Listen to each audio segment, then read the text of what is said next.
नमस्कार, जय हिंद, हर हर महादेव। मैं हूं दमदार बनारसी।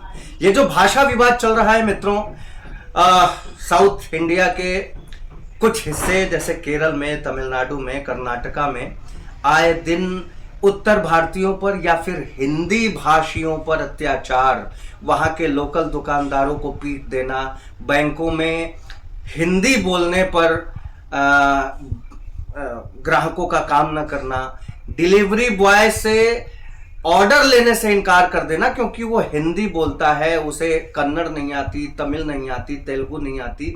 और ये विवाद ने तो भयानक स्वरूप ले लिया है महाराष्ट्र में, खास करके मुंबई में तो बहुत पहले से उत्तर भारतीयों पर, यूं कहिए यूपी बिहार के लोगों पर, हिंदी भाषियों पर अत्याचार शुरू से होता रहा है।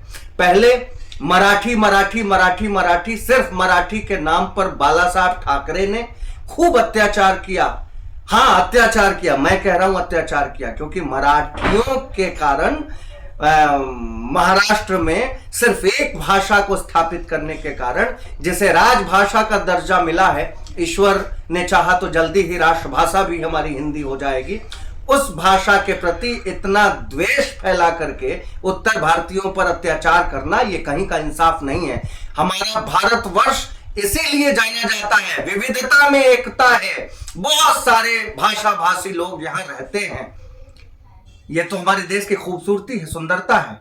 तो एक तो समस्या यह है कि हमारी कोई राष्ट्रभाषा नहीं है। हर देश की अपनी राष्ट्रभाषा है, हमारी कोई राष्ट्रभाषा नहीं है। हद है। ये जितने भी पिछले सरकारें रही हैं और वर्तमान सरकार भी इसके लिए दोषी है।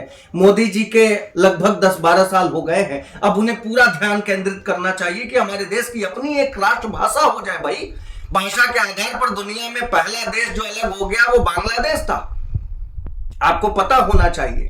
भाषा के प्रति मतलब इतना अगाध प्रेम रखना बाकी देशों का स्वभाव है, लेकिन अपने देश में क्या हो रहा है?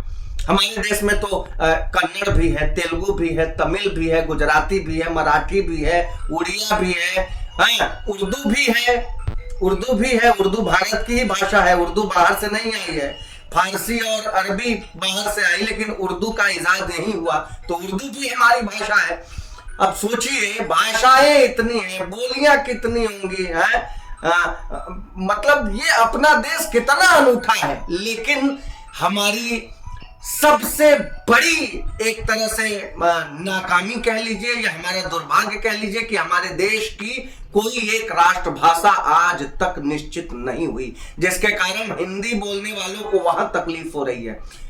ये जो बाला साहब ठाकरे ने मराठी कह के शिवसेना का वहां पर महाराष्ट्र में स्थापना करने में अपनी महत्वपूर्ण भूमिका निभाई और उसी की राजनीति करते रहे। ये हिंदू हृदय सम्राट हो सकते हैं, होंगे भी, लेकिन मुझे तो सुनने में नहीं आया कि वहां पे जितने मुस्लिम या किसी और धर्म के लोग होते हैं उनको सिर्फ हिंदी या मराठी न बोल पाने के कारण उन पे कोई अत्याचार हो। बिल्कुल सुनने में नहीं आता है। तो कैसे हिंदू हृदय सम्राट कह दिया जाए इन्हें? बिल्कुल नहीं। ये स्वार्थी लोग हैं। ये जो राज ठाकरे हैं, उद्धव ठाकरे हैं, जब इनको लग रहा है कि इनके राजनीति की नाव डूबने वाली है, तब ये फिर उसी पुराने ढर्रे पे लौट गए, मराठी बोल करके फिर से महाराष्ट्र में अपनी सत्ता कायम करने के पीछे लगे हैं।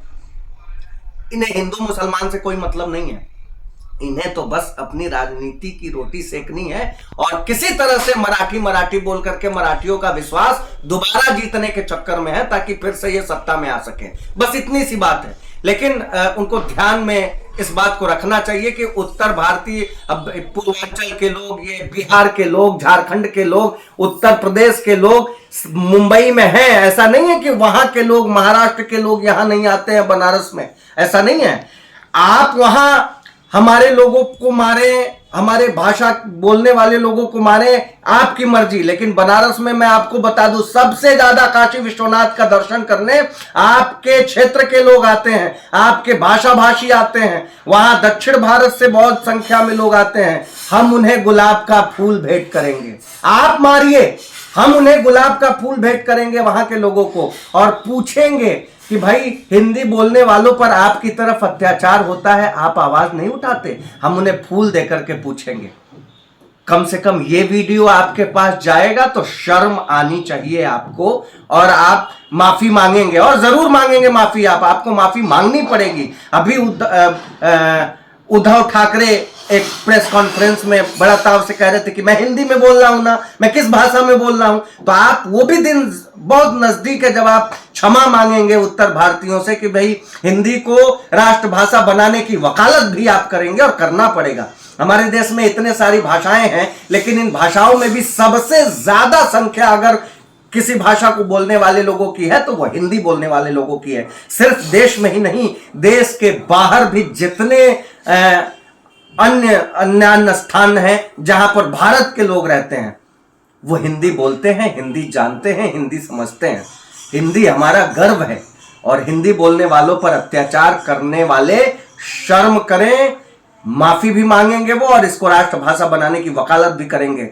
आप हिंदी भाषियों को थप्पड़ मार सकते हैं, लेकिन हम मराठी बोलने वाले, उड़िया बोलने वाले, तमिल, तेलुगु, कन्नड़ बोलने वालों को फूल देंगे, और उनसे रिक्वेस्ट करेंगे कि कम से कम आपके जो थर्ड क्लास नेता हैं, जो हिंदी का विरोध कर रहे हैं, उनको अकल आए। आप जाके बताइएगा कि हिंदी भाषियों को आप मार रहे हैं, प्रताड़ित कर रहे हैं, सता रहे हैं, लेकिन हिंदी भाषी लोग हमें फूल दे रहे हैं। वीडियो पसंद आए तो ज्यादा से ज्यादा शेयर करिए, ताकि उन जाहिलों, गंवारों और सियासी रोटी सेकने वाले राजनेताओं तक ये बात पहुंच सके। जय हिंद, जय हिंदी।